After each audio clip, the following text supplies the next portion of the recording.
Mesdames, Messieurs, bonsoir et bienvenue dans cette nouvelle édition de On dit tout. Aujourd'hui, nous abordons un sujet qui fait couler beaucoup d'encre, la décision du gouvernement nigérien de retirer la licence d'exploitation de l'hôtel Solus International, un établissement détenu par des investisseurs chinois, avec nos consultants habituels Amen Segla et Yannick Kwame. Bonsoir Amen.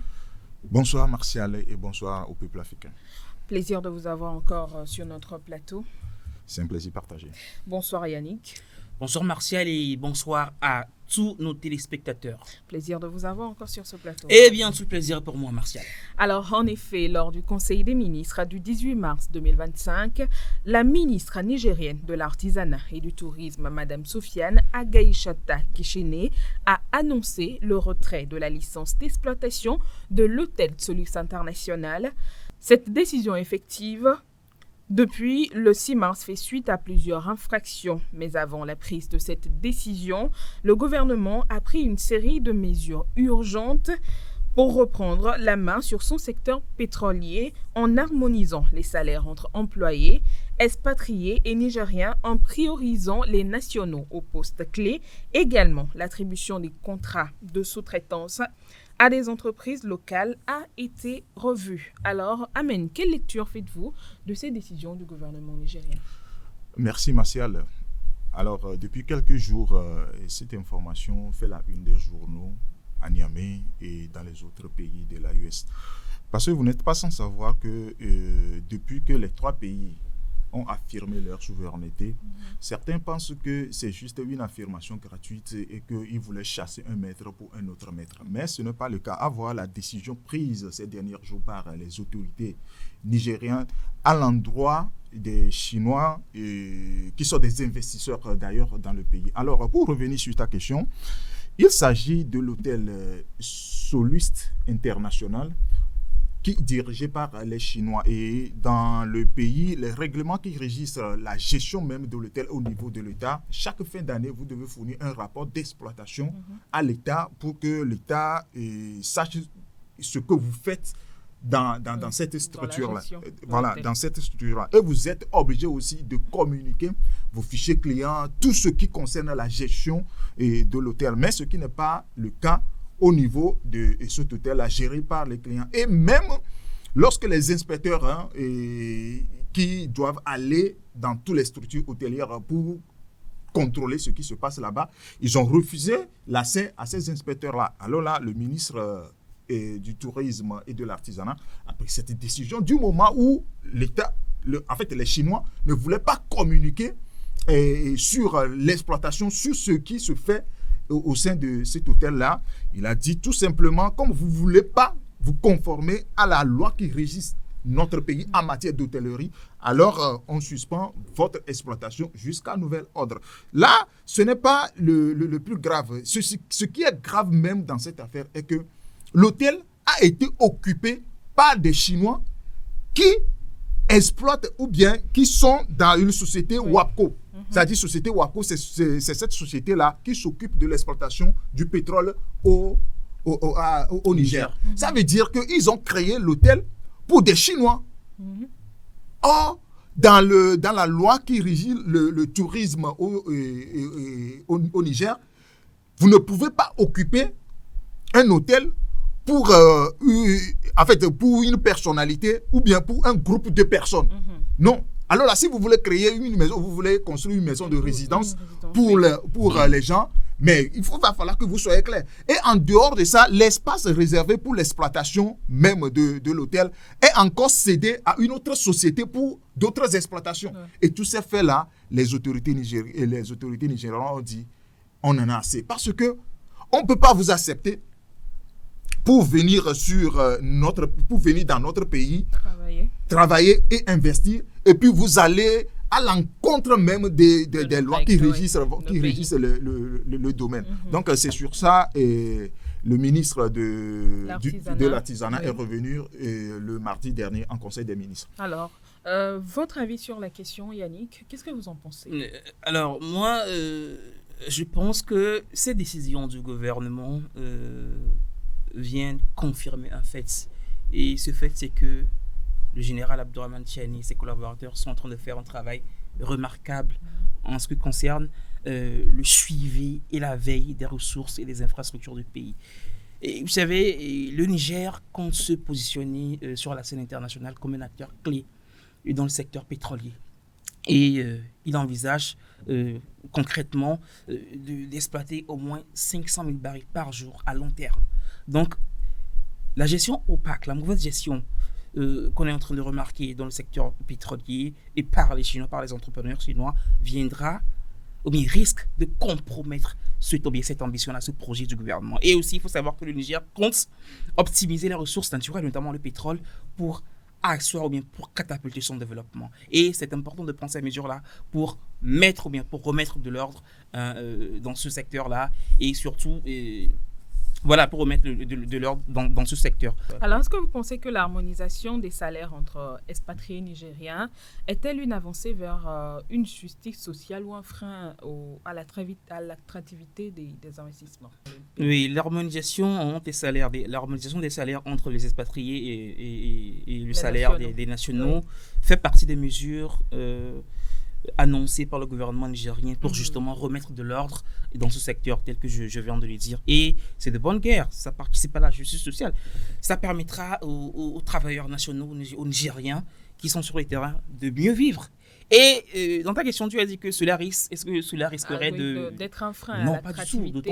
D'autant plus que ces entreprises chinoises-là, en matière de fiscalité, elles sont peinards au Niger. L'État, le gouvernement nigérien ne leur impose pas des taxes énormes. Le fait on ne demande pas aux entreprises chinoises de payer les nationaux de façon équitable, non. C'est juste l'écart abyssal, cet écart abyssal qu'on remarque. On leur demande juste de réduire cela pour que les populations nigériennes aussi puissent mieux vivre. Et cela ne va pas leur coûter, cela ne va pas être un frein à leur épanouissement. Alors, Amen, au vu des décisions et de l'exploitation de l'hôtel Solus International, comment éviter que ces infrastructures stratégiques africaines-là ne soient sous le contrôle d'intérêts étrangers? Non, mais d'abord par manque de financement, parce que nos États n'ont pas de moyens pour investir dans ces structures-là. Donc, ils sont obligés de faire venir des investisseurs et dans le pays pour s'occuper de ces domaines-là. Donc, ce n'est pas aussi une opportunité pour ces investisseurs-là de venir de foutre n'importe quoi dans le pays en faisant fi aux règles ou bien aux conventions qui régissent le domaine. Donc, pour ce qui concerne cet hôtel-là, il y en a qui vient de dire quelque chose tout à l'heure. Parce que quand vous prenez les Chinois, eux, ils arrivent ici dans nos pays, surtout en Afrique, avec leurs capitaux et avec l'expertise, les ingénieurs et tout. Mais dans les contrats d'exploitation, par exemple, quand nous prenons le cas du Niger, il y a le transfert de compétences aux autochtones. C'est-à-dire, lorsque le contrat, à la fin de l'exploitation, le temps imparti pour votre exploitation, pour pouvoir rentabiliser ce que vous avez investi, vous devez transférer la compétence aux autochtones pour qu'ils s'en occupent avec votre départ. Mais ce qui n'est pas aussi le cas au niveau de ces Chinois-là, en ce qui concerne tout ce que nous dénonçons ici. Ce n'est pas le cas. Donc, tout ça, là, c'est ce que l'autorité ou bien les dirigeants ont en train de déplorer au niveau de ces sociétés chinoises-là. Alors, pour parler de l'écart salarial entre les Chinois et les Nigérians, c'est quelque chose qui ne date pas d'aujourd'hui. Même pas seulement au Niger, hein.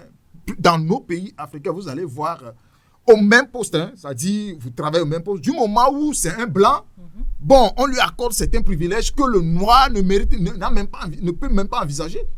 C'est ça. Le blanc, il est logé, il est véhiculé, il a tout à sa disposition. Or, le noir qui est à côté de lui et ils font ensemble le même travail. L'Africain à côté, ils font le même travail ensemble, n'a même pas la moitié de ce que lui gagne. Ouais. Et c'est l'injustice dont le général Tiani ne voulait plus sur son territoire. Parce que quand il est venu au pouvoir pour faire profiter de la richesse du pays aux Nigériens, pas pour permettre à un investisseur de venir rapatrier tout ce que la richesse, ou bien pour faire entrer dans son pays la richesse de l'État nigérien. Donc, pour revenir sur ta question, il va falloir que nos États soient vraiment regardants sur tout ce qui concerne l'investissement que les expatriés ou bien les étrangers viennent faire dans nos pays. Parce qu'il va falloir, parce que quand vous laissez tout le boulevard à ces investisseurs-là de faire n'importe quoi, juste parce qu'ils ont apporté le capital dans votre pays, ou bien ils ont créé de l'emploi, eux, ils vont se permettre de tout, parce qu'ils sont des mercantilistes, ils cherchent des intérêts.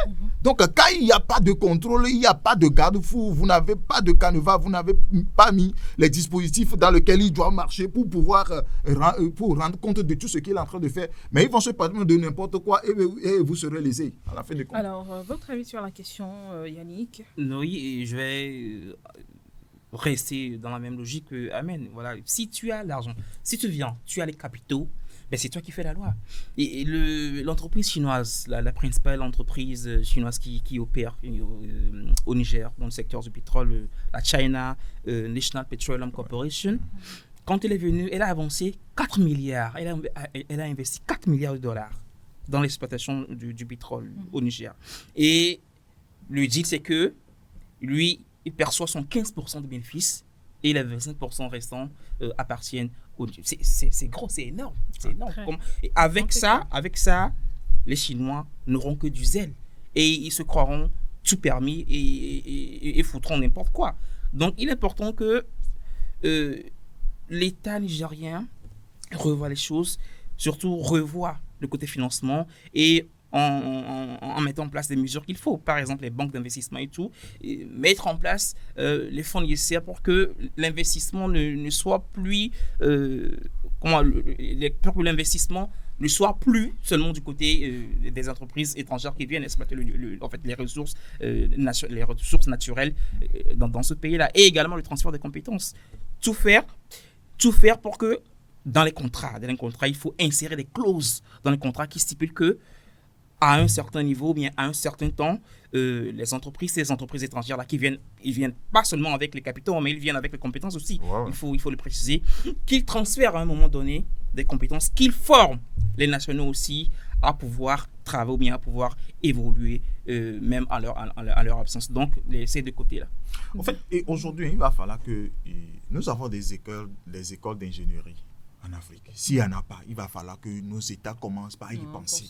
Parce que, par le transfert, quelqu'un qui a passé peut-être 12 ans à avoir une compétence ne veut pas venir vous le transférer comme ça. Peu importe le contrat qu'il vous lie, il va se voir réticent à donner certains secrets concernant son travail. Donc, c'est aussi l'opportunité pour nos États de créer des écoles d'ingénierie pour former nos ingénieurs. Parce qu'il y a la compétence en Afrique, mais il suffit d'avoir un cadre dans lequel ce transfert peut se passer. Vous allez voir que nous n'assisterons pas à ce genre de conflit. Il y a assez d'écoles d'ingénieurs en Afrique. Mais le problème, c'est que comment est-ce que ces écoles-là sont gérées? Il n'y a que des cours théoriques. On ne permet pas aux étudiants d'aller sur le terrain, de faire des expériences. Donc voilà, ils sont là juste diplômés, mais en termes de compétences concrètes, voilà, ça laisse à désirer. Donc c'est une raison de plus de déployer ces étudiants, de déployer ces diplômés qui ont fait des études d'ingénierie sur le terrain, afin qu'ils aient la compétence nécessaire, l'expérience du terrain nécessaire pour que, même si les étrangers ne sont pas là, qu'ils soient même de développer leur pays. Alors, transfert de compétences, oui, mais j'aimerais me pencher un peu sur la question du tourisme. Est-ce que vous pensez que le cas de l'hôtel Soluce International soulève-t-il la nécessité de repenser la politique économique et touristique du Niger, et aussi plus largement pour l'Afrique? Merci pour la question. Cet hôtel créé en 2013 était, entre guillemets, considéré comme le symbole de la relation sino-nigérienne. Ouais. Mais on est en train de remarquer que cette coopération, cette relation-là, c'est une relation en sens unique, une relation où c'est seulement les Chinois qui profitent, en fait, qui en profitent. Et c'est déplorable. Un hôtel, c'est une maison d'hôtes, c'est une maison qui est destinée à accueillir tout le monde. Comment est-ce qu'une entreprise peut bloquer Il bloque des chambres, fixe des chambres sur des mois, sur des années. C'est impossible. Ça, ce sont des pratiques discriminatoires que le gouvernement nigérien déplore, sans compter la gestion opaque en ce qui concerne les fiscalités, tout ce que Amen vient de dire. Donc, il est important que l'État nigérien prenne la mesure de la chose et réagisse. Et il vient de réagir à travers le communiqué de la ministre. Donc, je crois que l'État nigérien est sur la bonne voie, qu'il reste dans cette dynamique-là, dans cette dynamique de suivi et de contrôle. C'est en exerçant un suivi et un contrôle accru sur ces institutions, bien sûr, les infrastructures, que le Niger, le pays, peut contrôler, voilà, peut avoir la mainmise pour contrôler l'économie de son pays. Donc, voilà. Alors, Amen, que pensez-vous de repenser la politique économique et touristique du Niger? Alors, pour ce qui concerne le domaine de l'hôtel, il va falloir qu'on soit précis là-dessus. Ce qui concerne le domaine de l'hôtel, moi, à mon humble avis, je pense que tout ce qui concerne le tourisme doit revenir à l'État ou bien aux autochtones. Parce que quelqu'un qui quitte, par exemple, le Canada pour venir au Niger, c'est mal vu qu'il soit accueilli par un Chinois dans un hôtel. Parce que quand tu quittes ton pays, il va falloir que là où on t'accueille, tu sens déjà l'accueil même du pays, quoi. Parce que ce serait mal vu, peut-être aller en Chine, aller raconter peut-être un Rwandais qui t'accueille dans un hôtel là-bas. Ça, tu ne te sens pas en Chine, quoi. Nous n'avons rien contre les Rwandais. Voilà, on n'a rien contre, mais c'est ça. Je donne mon point de vue par rapport à ça. Donc, tout ce qui concerne l'hôtellerie et tout ça, là, doit revenir à l'État. Mais par le passé, nos États avaient des hôtels qu'ils géraient. C'est la malgestion, la gabegie, la corruption a fait que ces structures-là n'existent plus. Si on veut compter les hôtels qui sont fermés, juste pour une mauvaise gouvernance, mais c'est beaucoup. Donc, ce domaine-là doit revenir exclusivement aux autochtones. C'est-à-dire, quand vous rentrez dans un pays, ça fait partie aussi de l'hospitalité que le pays réserve aux étrangers. Ce serait très mal vu d'aller dans un pays et voir un étranger s'occuper de l'accueil dans cet hôtel-là. Et ils se sont même permis de réaliser des travaux d'extension à l'hôtel, voilà, sans avoir conseillé, sans avoir demandé la permission au ministère. Ouais. Parce que par le passé, on leur a donné le feu vert de faire de n'importe quoi. Et lorsque les choses ont changé, ils ne se sont pas rendus compte que maintenant, ce n'est pas un Bazoum qui est au pouvoir, mais celui qui gère maintenant la chose, c'est un certain Abdourahmane Tiani. Donc, il n'a pas su faire cette différence-là. Et ça leur coûte ce que ça leur coûte. Dans plein de capitales africaines, c'est comme ça ils font, hein, ces Chinois. Ouais. C'est comme ça ils sont. Les entreprises chinoises, ils viennent. Quand tu vois la manière dont ils exploitent les Africains, surtout sur leur chantier, c'est déplorable. Donc, le général Abdourahmane Tiani est en train de faire un travail remarquable, encore une fois. Ça prouve que le pays n'était pas bien géré. Ça se voit clairement parce que quand il est venu au pouvoir, on ne peut pas compter les mesures qu'il a prises, le nombre de mesures qu'il a prises pour redresser le pays dans tous les secteurs, surtout le secteur économique. Donc voilà, c'est à féliciter déjà.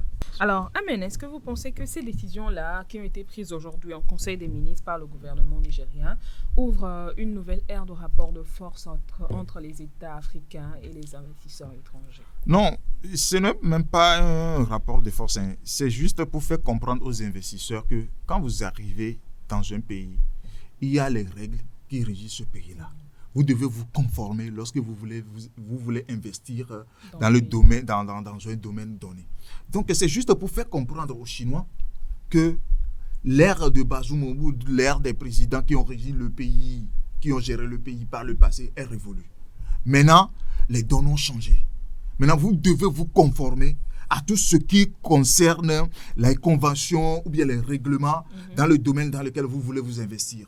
C'est aussi simple que ça. Parce que, je le dis toujours, l'Afrique constitue un terrain vierge pour les investisseurs. Parce que tout ce qui est en Afrique est à refaire. Et nous avons besoin des investisseurs. Mais cela ne nous empêche pas de dire ce que nous voulons. Parce qu'on ne peut pas accepter n'importe quoi. Parce que l'autre fois, lorsque les autorités maliennes ont saisi des tonnes d'or à la société canadienne Barrick Gold, mais les gens ont vu ça scandaleux. Mais l'État est dans ses droits de faire cette saisie-là. Est-ce que vous voyez? Donc, il revient aux investisseurs de comprendre que l'Afrique est en train de changer. Ce que tout le monde trouve normal par le passé et n'est plus le cas aujourd'hui. Et ça doit commencer quelque part.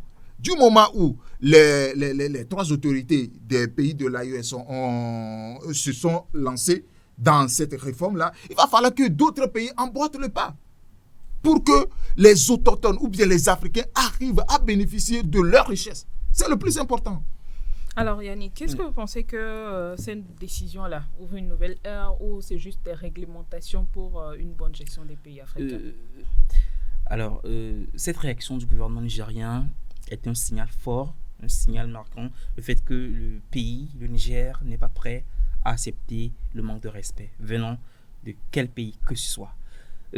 Quand il a rompu sa coopération et sa collaboration avec la France, dans tous les domaines, notamment le domaine politique, militaire, économique et tout ce que vous voulez, c'est à cause de ce genre de pratique, c'est à cause de ces manques de respect-là. Le Niger n'a rien de personnel, n'a rien contre la France. C'est ces gestions opaques, ces pratiques malsaines visant à manquer du respect au Niger et aux Nigériens que le Niger, bien que le capitaine, le général Abdourahmane Tiani a rompu, a coupé les ponts avec la France. Et il n'est pas prêt à troquer un maître contre un autre. La Chine, c'est un partenaire privilégié, c'est un partenaire avec qui le Niger est prêt à faire des affaires, mais dans le respect.